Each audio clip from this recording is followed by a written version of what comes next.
ಎಲ್ರಿಗೂ ನಮಸ್ಕಾರ ಸ್ನೇಹಿತರೆ. Startup career academy Kannada YouTube ಚಾನಲ್ಗೆ ತಮಗೆಲ್ಲರಿಗೂ ಸ್ವಾಗತ. ಸ್ನೇಹಿತರೆ, ಇತ್ತೀಚೆಗೆ ವಿಲೇಜ್ ಅಕೌಂಟೆಂಟ್ ಹುದ್ದೆಗಳಿಗೆ ಸಂಬಂಧಪಟ್ಟಂತೆ ಆರ್ಥಿಕ ಇಲಾಖೆ ಏನಿದೆ ಅದು ಅನುಮೋದನೆಯನ್ನು ನೀಡಿದೆ. ಇದಕ್ಕೆ ಸಂಬಂಧಿಸಿದಂತೆ ಎಷ್ಟು ಪೋಸ್ಟ್ಗಳಿಗೆ ಕಾಲ್ ಫಾರ್ ಮಾಡಲಾಗುತ್ತೆ, ಹಾಗೆ ಯಾವಾಗ ಈ ಪೋಸ್ಟ್ಗಳಿಗೆ ಕಾಲ್ ಫಾರ್ ಮಾಡಲಾಗುತ್ತೆ, ಇದಕ್ಕಿರ್ತಕ್ಕಂಥ ಎಕ್ಸಾಮ್ ಪ್ಯಾಟರ್ನ್ ಏನು ಅನ್ನೋದನ್ನು ಈ ಒಂದು ವಿಡಿಯೋದಲ್ಲಿ ಸಂಪೂರ್ಣ ಮಾಹಿತಿಯನ್ನು ತಿಳಿದುಕೊಳ್ಳೋಣ. ಅದಕ್ಕಿಂತ ಮುಂಚೆ ನೀವಿನ್ನು ನಮ್ಮ ಚಾನಲನ್ನು ಸಬ್ಸ್ಕ್ರೈಬ್ ಮಾಡ್ಕೊಂಡಿಲ್ಲ ಅಂದರೆ ಈಗಲೇ ಸಬ್ಸ್ಕ್ರೈಬ್ ಮಾಡ್ಕೊಳ್ಳಿ. ಹಾಗೆ ಪಕ್ಕದಲ್ಲೇ ಇರುವಂತಹ ಬೆಲ್ ಐಕಾನನ್ನು ಕ್ಲಿಕ್ ಮಾಡಿ ಆಲ್ ನೋಟಿಫಿಕೇಷನನ್ನು ಆನ್ ಮಾಡ್ಕೊಳ್ಳಿ. ನೋಡಿ, ಕರ್ನಾಟಕ ಸರ್ಕಾರ ಅಂತ ಇದೆ. ಕರ್ನಾಟಕ ಸರ್ಕಾರದ ಸಚಿವಾಲಯ, ಬಹುಮಡಿ ಕಟ್ಟಡ, ಡಾಕ್ಟರ್ BR ಅಂಬೇಡ್ಕರ್ ಬೀದಿ, ಬೆಂಗಳೂರು. ಇಲ್ಲಿಂದ 3ನೇ ತಾರೀಕು ಜನವರಿ 3ನೇ ತಾರೀಕಿನಂದು ಈ ಒಂದು ನೋಟಿಫಿಕೇಶನ್ ಬಂದಿದೆ. ಇವರಿಂದ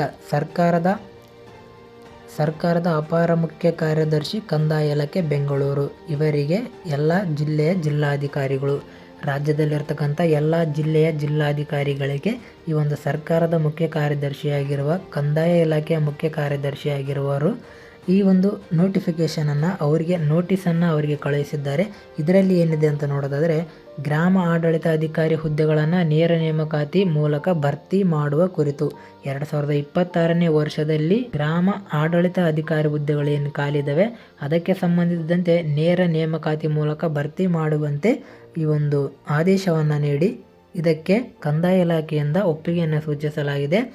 ಇದರಲ್ಲಿ ಮೇಲ್ಕಂಡ ವಿಷಯಕ್ಕೆ ಸಂಬಂಧಿಸಿದಂತೆ ಕಂದಾಯ ಇಲಾಖೆಯಲ್ಲಿ ಖಾಲಿ ಇರುವ ಗ್ರಾಮ ಆಡಳಿತ ಅಧಿಕಾರಿ ಹುದ್ದೆಗಳಲ್ಲಿ 2025-26ನೇ ಸಾಲಿನಲ್ಲಿ 500 ಗ್ರಾಮ ಆಡಳಿತ ಅಧಿಕಾರಿಗಳ ಹುದ್ದೆಗಳನ್ನು ನೇರ ನೇಮಕಾತಿ ಮೂಲಕ ಭರ್ತಿ ಮಾಡಲು ಆರ್ಥಿಕ ಇಲಾಖೆಯು ಸಹಮತಿ ನೀಡಿರುತ್ತದೆ.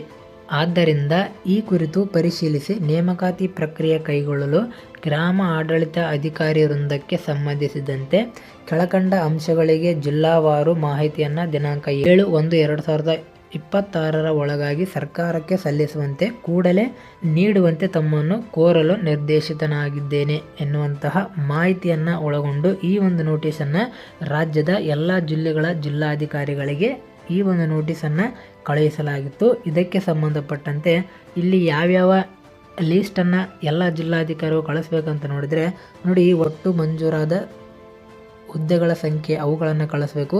ಇದರಲ್ಲಿ ಭರ್ತಿಯಾಗಿರುವ ಹುದ್ದೆಗಳ ಸಂಖ್ಯೆಗಳನ್ನು ಕಳಿಸ್ಬೇಕು.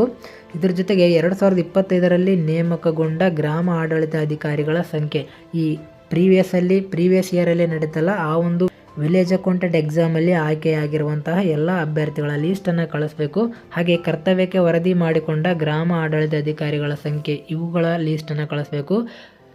ಇದಾದ ಮೇಲೆ ಆ ಒಂದು ಪೋಸ್ಟ್ಗಳನ್ನು ಭರ್ತಿ ಮಾಡಿದ ನಂತರ ಖಾಲಿ ಇರುವ ಹುದ್ದೆಗಳ ಸಂಖ್ಯೆ ಎಷ್ಟಿದ್ದಾವೆ ಅನ್ನೋದನ್ನು ಈ ಒಂದು ನೋಟಿಸ್ ಮೂಲಕ ಅವರು ಕಂದಾಯ ಇಲಾಖೆಗೆ ಕಳಿಸ್ಬೇಕಾಗಿರುತ್ತೆ. ಹಾಗೆ ಹಾಲಿ ನೇಮಕಾತಿ ಮಾಡಲು ಜಿಲ್ಲೆಗೆ ಅಗತ್ಯವಿರುವ ಗ್ರಾಮ ಆಡಳಿತ ಅಧಿಕಾರಿಗಳ ಸಂಖ್ಯೆ, ಈ ಎಲ್ಲ ಪಾಯಿಂಟ್ಗಳನ್ನು ಒಳಗೊಂಡು ಇದಕ್ಕೆ ಸಂಬಂಧಪಟ್ಟಂಥ ಒಂದು ಡೇಟಾವನ್ನು ಅವರು ಕಂದಾಯ ಇಲಾಖೆಗೆ ಕಳಿಸಿದರೆ ಅಲ್ಲಿಂದ ಇದಕ್ಕೆ ಸಂಬಂಧಪಟ್ಟಂತೆ ಆ ಒಂದು ನೋಟಿಫಿಕೇಷನನ್ನು ಮಾಡೋದಕ್ಕೆ, ಹುದ್ದೆಗಳನ್ನು ಭರ್ತಿ ಮಾಡಿಕೊಳ್ಳೋದಕ್ಕೆ ಕಂದಾಯ ಇಲಾಖೆ ಕಡೆಯಿಂದ ಒಂದು ಒಪ್ಪಿಗೆಯನ್ನು ಸೂಚಿಸಲಾಗುತ್ತೆ ಅಂತೇಳಿ ಈ ಒಂದು ನೋಟಿಸಲ್ಲಿ ತಿಳಿಸಲಾಗಿದೆ. ಹಾಗಾಗಿ ಇನ್ನೂ ಕೆಲವೇ ದಿನಗಳಲ್ಲಿ ಇದಕ್ಕೆ ಸಂಬಂಧಿಸಿದಂತೆ ವಿಲೇಜ್ ಅಕೌಂಟೆಂಟ್ ಎಕ್ಸಾಮ್ಗೆ ಸಂಬಂಧಿಸಿದಂತೆ 500 ಗ್ರಾಮ ಆಡಳಿತ ಅಧಿಕಾರಿಗಳ ಹುದ್ದೆಗಳಿಗೆ ಒಂದು ಕಾಲ್ ಫಾರ್ ಮಾಡುವಂತಹ ಸಾಧ್ಯತೆ ಇರುತ್ತೆ. ಹಾಗಾಗಿ ಇದಕ್ಕೆ ಕ್ವಾಲಿಫಿಕೇಷನ್ ಅಂದರೆ PUC ಮಾಡಿರುವಂಥವರು ಇದಕ್ಕೆ ಅಪ್ಲಿಕೇಶನನ್ನು ಹಾಕ್ಬೋದು. ಯಾಕಂದರೆ ಇದನ್ನು ಎಲ್ಲರೂ ಹಾಕಬೇಕಾಗಿರೋದ್ರಿಂದ ಇದಕ್ಕೆ ತುಂಬಾ ಕಾಂಪಿಟೇಷನ್ ಇರುತ್ತೆ. ಹಾಗಾಗಿ ಫ್ರೆಷರ್ಸ್ ಕೂಡ ಇರ್ತಾರೆ, ಎಕ್ಸ್ಪೀರಿಯನ್ಸ್ ಆಗಿರುವಂತಹ ಅಭ್ಯರ್ಥಿಗಳು ಕೂಡ ಇರ್ತಾರೆ. ಹಾಗಾಗಿ ಇದು ತುಂಬಾ ಕಾಂಪಿಟೇಷನ್ ಇರುವಂತಹ ಹುದ್ದೆಯಾಗಿರುತ್ತೆ. ಇದಕ್ಕೆ ನಿಮಗೆ ಮೊದಲೆಲ್ಲ ಡೈರೆಕ್ಟಾಗಿ PUC ಪರ್ಸೆಂಟೇಜ್ ಮೇಲೆ ಈ ವಿಲೇಜ್ ಅಕೌಂಟೆಂಟ್ ಹುದ್ದೆಗಳನ್ನು ನೇಮಕ ಮಾಡಿಕೊಳ್ತಾ ಇದ್ರು. ಆದರೆ ಈಗ ಕಳೆದ ವರ್ಷದಿಂದ ಇದನ್ನು ಎಕ್ಸಾಮ್ ಮೂಲಕ, ಪರೀಕ್ಷೆ ಬರೆಯೋದ್ರ ಮೂಲಕ ಆಯ್ಕೆಯನ್ನು ಮಾಡಿಕೊಳ್ಳಲಾಗ್ತಾ ಇದೆ. ನಿಮಗೆ 2 ಪೇಪರ್ ಇರುತ್ತೆ, GK ಮತ್ತು ಕನ್ನಡ ಪೇಪರ್. ಈ 2 ತಲಾ 100 ಮಾರ್ಕ್ಸ್ಗೆ ಒಂದೊಂದು ಪೇಪರನ್ನು ಬರೀಬೇಕಾಗಿರುತ್ತೆ. ಹಾಗೆ ಒಂದು ನೆನಪಿರಲಿ, ಈ ಒಂದು ಎಕ್ಸಾಮ್ಗೆ ಕಟ್ ಆಫ್ ಮಾರ್ಕ್ಸನ್ನು ಕೂಡ ನಿಗದಿ ಮಾಡಲಾಗಿದೆ. ಹಾಗಾಗಿ ಇದು ತುಂಬ ಇಂಪಾರ್ಟೆಂಟ್ ಆಗಿರ್ತಕ್ಕಂಥ ಮಾಹಿತಿಯಾಗಿರುತ್ತೆ. ವಿಲೇಜ್ ಅಕೌಂಟೆಂಟ್ಗೆ ಸಂಬಂಧಪಟ್ಟಂತೆ ನೇಮಕಾತಿ ಪ್ರಕ್ರಿಯೆ ಆರಂಭವಾದಾಗ ನಾವು ನಿಮಗೆ ಮಾಹಿತಿಯನ್ನು ನೀಡ್ತೀವಿ. ಅದಕ್ಕಾಗಿ ನೀವು ನಮ್ಮ ಚಾನಲನ್ನು ಸಬ್ಸ್ಕ್ರೈಬ್ ಮಾಡ್ಕೊಂಡಿರಿ. ಹಾಗೆ ಈ ಒಂದು ವಿಡಿಯೋದ ಲಿಂಕನ್ನು ನಿಮ್ಮ ಎಲ್ಲ ಸ್ನೇಹಿತರಿಗೂ ಶೇರ್ ಮಾಡಿ. ಹಾಗೆ ವಿಡಿಯೋ ಇಷ್ಟ ಆದರೆ ಲೈಕ್ ಮಾಡಿ ಮತ್ತು ಏನಾದರೂ ಡೌಟ್ಸ್ ಇದ್ದರೆ ಕೆಳಗಡೆ ಕಮೆಂಟ್ ಮಾಡಿ ಅಂತ ಹೇಳ್ತಾ ಮತ್ತೆ ಮುಂದಿನ ವಿಡಿಯೋದಲ್ಲಿ ಸಿಗ್ತೀನಿ ಸ್ನೇಹಿತರೆ. ಅಲ್ಲಿವರೆಗೂ ಎಲ್ಲರಿಗೂ ಧನ್ಯವಾದಗಳು.